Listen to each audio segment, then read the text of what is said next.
Part of this lesson कि अभी हमने आर्टिकल्स के बारे में, इंडेफिनिट आर्टिकल्स के बारे में हम पढ़ रहे थे। तो इंडेफिनिट आर्टिकल्स ए और एन,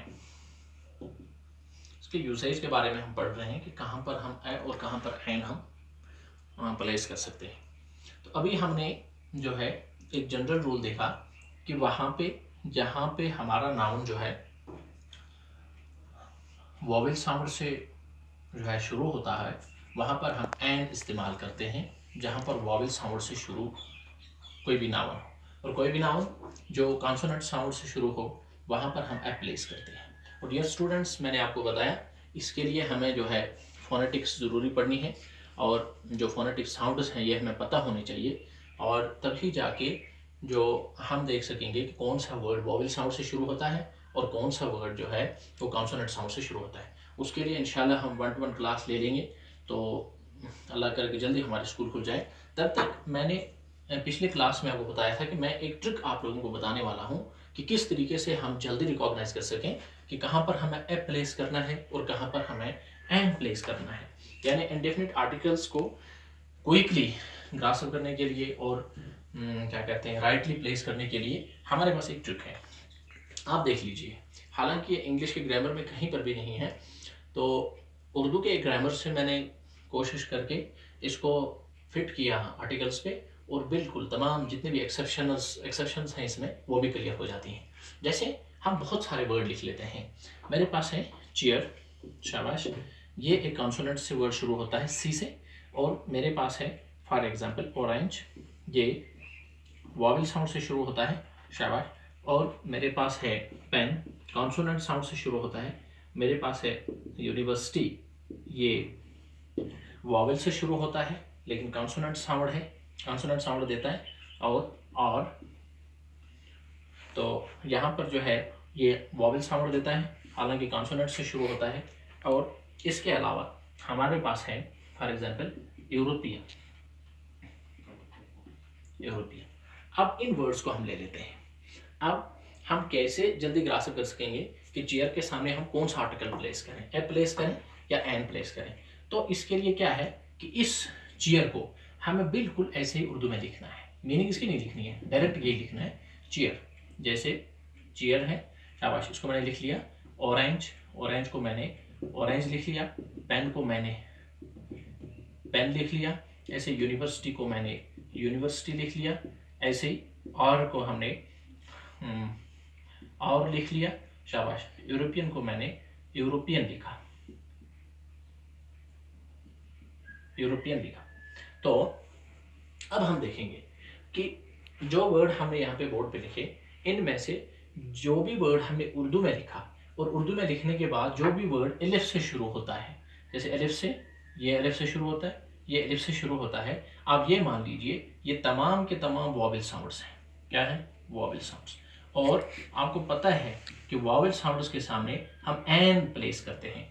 तो ये ट्रिक हमें बताती है कि जितने भी, और जब हम इनको डायरेक्ट उर्दू में लिखते हैं, उर्दू में जो भी वर्ड अलिफ से शुरू होता है, अलिफ से वर्ड शुरू होने वाला वर्ड, उसके सामने हम एन प्लेस कर लेंगे।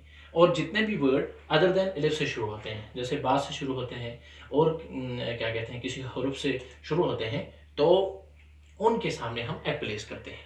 अब हम चेक करते हैं कि ये हमारी रूलिंग जो हमने यहाँ पे बनाई, ये ट्रिक जो हमने सीखी, क्या ये रियली एप्लीकेबल है या एप्लीकेबल नहीं है। आप देख लीजिए, चेयर हम यूजुअली कहते हैं चेयर, एन ऑरेंज, ऑरेंज के सामने एन क्योंकि एलिफ से शुरू होता है, इसके सामने ए क्योंकि ये अदर देन एलिफ है, और ये अदर देन एलिफ है तो ए, ये अदर देन एलिफ है तो ए, ये अलिफ से है तो एन, और ये एलिफ से है तो इसलिए एन। तो क्या? a chair, an orange, a pen, a university, an hour, an Olympian। तो हमने देख लिया कि बिल्कुल ये तरीका जो है ये फिट होता है कि कैसे हम ए और एन, ये जो इंडेफिनिट आर्टिकल है, इन दो को कैसे राइटली हम प्लेस करेंगे अगर हमें वॉवेल साउंड्स और कॉन्सोनेंटल साउंड्स पता ना हो, कैसे हम करेंगे। तो मुझे उम्मीद है कि इससे आप लोगों का ए और एन ये कंसेप्ट जो है ये क्लियर हुआ होगा, और आप अपनी जगह बैठ के बहुत सारे वर्ड्स के लिए इसको ट्राई भी कर सकते हैं कि जितने भी वर्ड्स आपके जहन में आ रहे हैं, इन वर्ड्स पे आप अप्लाई करके देखें कि जो मैंने ये ट्रिक आप लोगों को बताई ये पूरे तरीके से अप्लाई होती है या नहीं होती है। मैंने अपने तरीके से बहुत सारे वर्ड्स पे अप्लाई किया और रिजल्ट जो 100% जो क्लियर आ रहा है। और इसके बाद और कुछ बातें आपको ए और एन के बारे में याद रखनी है। ए और एन, पहले ही मैंने बताया ए और एन ये जनरल चीज़ों के लिए और जनरल जो है पर्सन्स के लिए इस्तेमाल होता है। कोई भी चीज़ जो जनरल हो, स्पेसिफिक ना हो। जैसे मैंने एग्जांपल एप्पल्स की दी थी, I want to eat an apple from this group. मैं एक एप्पल इस ग्रुप में से खाना चाहता हूँ। ग्रुप में हमारे पास 2-3 एप्पल थे, तो एक एक मैंने कहा, वो इन 3 में से कोई भी एक हो सकता है। ये तो जनरल है। तो ए और एन जनरल थिंग्स और जनरल पर्सन्स के लिए इस्तेमाल होता है। इसके अलावा ए और एन वहाँ पे इस्तेमाल होता है जो सिंगुलर नाउन, सिंगुलर नाउन में इस्तेमाल होता है। सिंगुलर नाउन हम किसको कहते हैं? वो नाउन जो एक की तादाद में हो, यानी एक ही हो।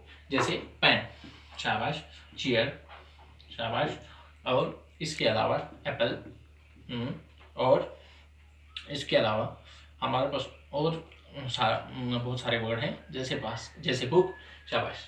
अब पेन, पेन एक कलम, ए पेन। चेयर, ये तो कॉन्सोनेंट है, a chair, and Apple, a book. अब हम देख लेंगे कि ये तमाम के तमाम सिंगुलर नाउन है। ए पेन एक कलम है, एक कुर्सी है, एक सेब है, एक किताब है।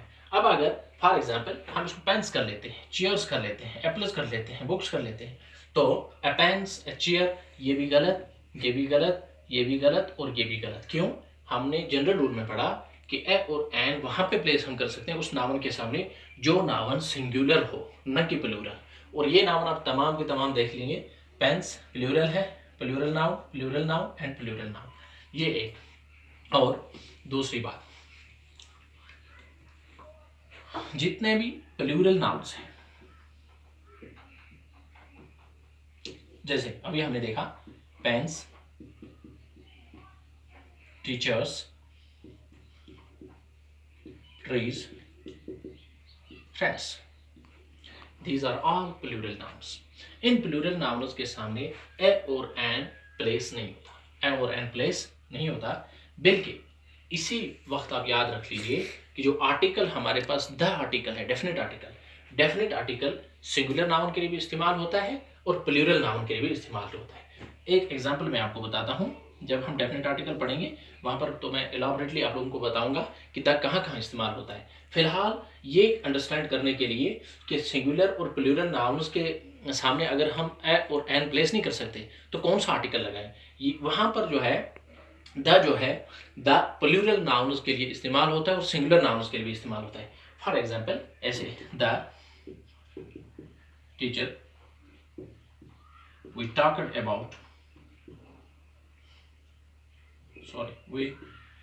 about